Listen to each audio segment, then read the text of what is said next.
Merci mes petits chéris. Vous avez tous été adorables. On se connaît ni d'Ève ni d'Adam. Et vous m'avez donné tellement d'amour. C'est adorable. Merci à tous. Le truc, c'est que ça ne suffit pas à guérir les blessures.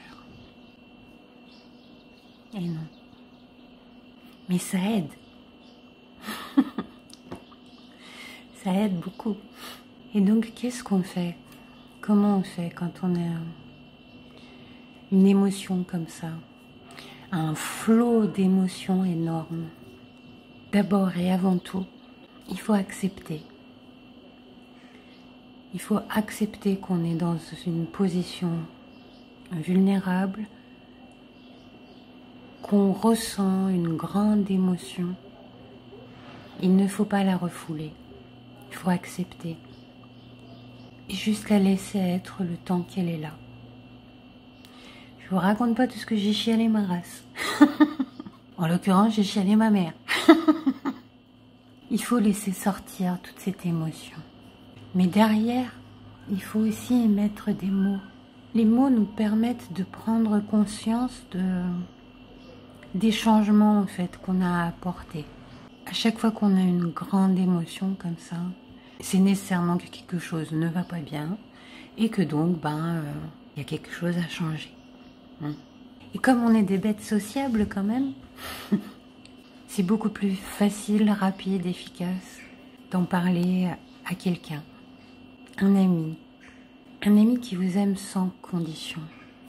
Un ami qui vous aime même quand vous êtes en colère, même quand vous agissez dans la peur, même quand vous vous sentez pas aimable et pas aimé.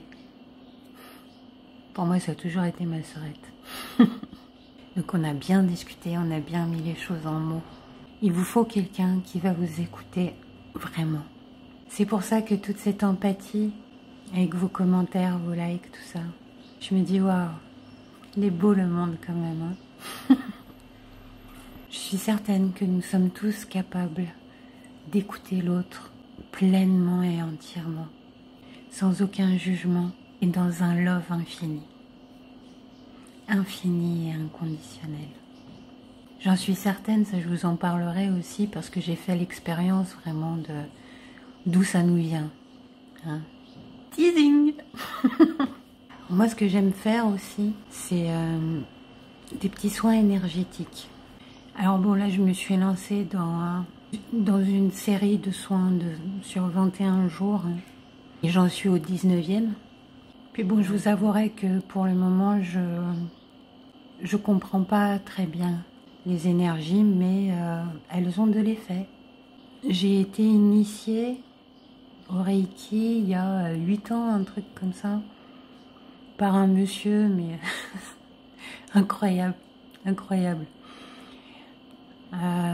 Et qui me disait que de toute façon, les énergies, c'est les énergies, hein, elles s'en fichent si c'est du Reiki chinois ou du Reiki amérindien ou du Reiki égyptien, quelle que soit la culture qui en parle, quelles que soient les méthodes, en fait, les énergies, c'est les énergies.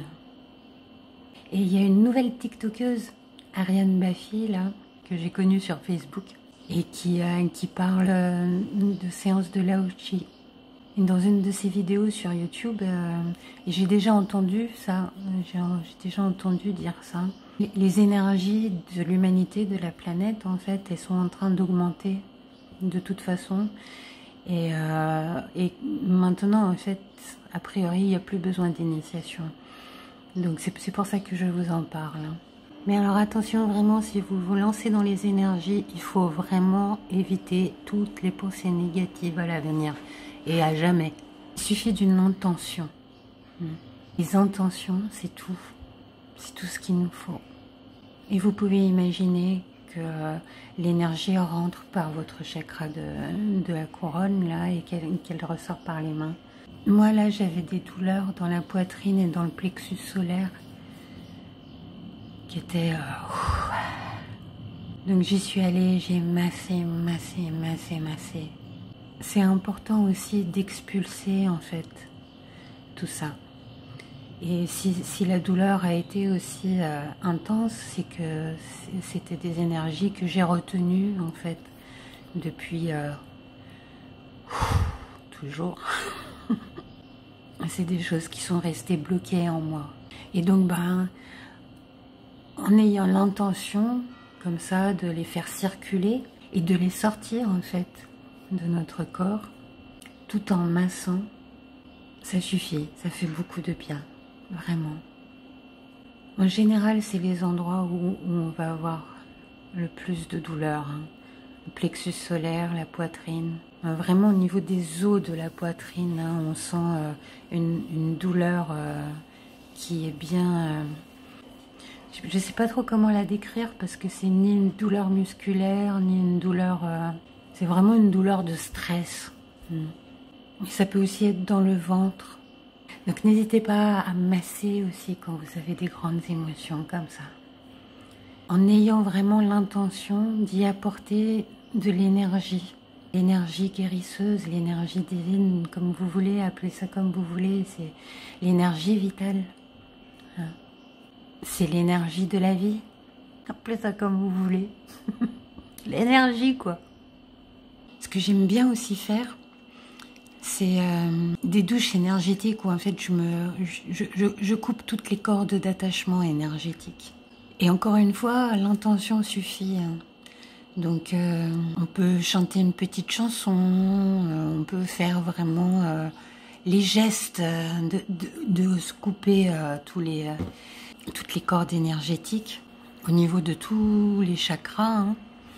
Ou alors sous la douche, ce que j'aime bien faire aussi, c'est juste passer le pommeau à peu près partout sur les chakras et se dire, numéro 1, je nettoie, donc je coupe toutes les cordes énergétiques dont je n'ai plus besoin, ou toutes les cordes énergétiques qui me lient à telle ou telle personne, ou toutes les cordes énergétiques qui me lient à telle ou telle situation, ou toutes les cordes énergétiques qui me lient à telle ou telle croyance que j'ai. Ensuite, il faut vraiment avoir l'intention de envoyer les énergies qu'on a toxiques, hein, qu'on a éliminées, à la terre ou au ciel pour qu'elles se transmuent. C'est vraiment très important parce que j'ai de mes yeux vu une plante mourir en 24 heures, quoi. Comme ça, hein. Juste parce que les énergies que j'ai dégagées étaient tellement intenses. Et je les ai dégagées droit sur elle, la pauvre, sans avoir conscience de ce que je faisais. Hein. Et la plante en est morte. Le lendemain, elle était toute séchée sur pied, quoi. C'était un truc incroyable. Si vous me croyez pas, tant pis. Je comprends. Mais bon, voilà. C'est important d'envoyer les énergies à la terre ou au ciel pour qu'elles se transmuent.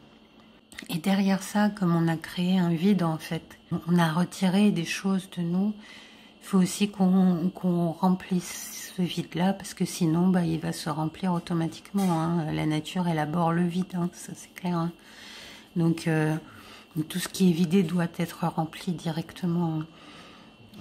Donc, si on ne le fait pas consciemment, si on ne le fait pas intentionnellement, ça va se remplir de toute façon. Hein. Et en général, bah, ça se remplit des mêmes énergies qu'on vient tout juste de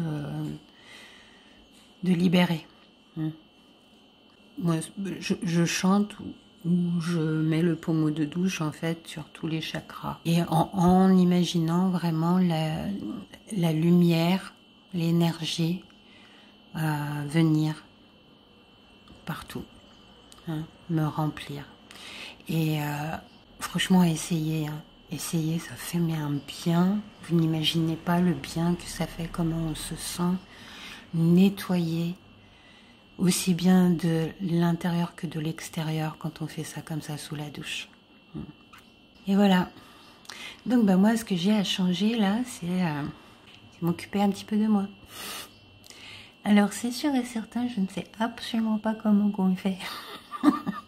Pourtant, a priori, je sais très bien le faire pour les autres. Hein. Mais pour moi... Et vous savez quoi? Tout s'apprend dans la vie. Donc je vais apprendre ça. Merci encore. Mouah.